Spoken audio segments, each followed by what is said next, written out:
amekutana na maana nyingi za unabii, umekutana na maana nyingi, watumishi wameeleza kwa habari ya unabii. Natamani nikufundishe kwa hali ya tofauti usiku wa leo.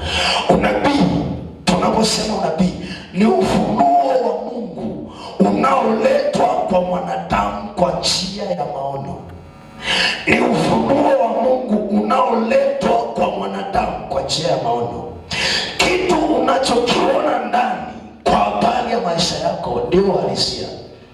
Kitu unachokitazama kwamba kesho nitakimiliki, hiyo ndio unabii. Mungu anapokusemesha kitu kwamba wewe utakuja kukaa kwenye nafasi fulani au utakuja kuwa mtumishi wa viwango fulani, yale ni maono ambayo Mungu anayaleta kwako kwenye maisha yako, na ndio uhalisia. Bwana Yesu asifiwe. Amen.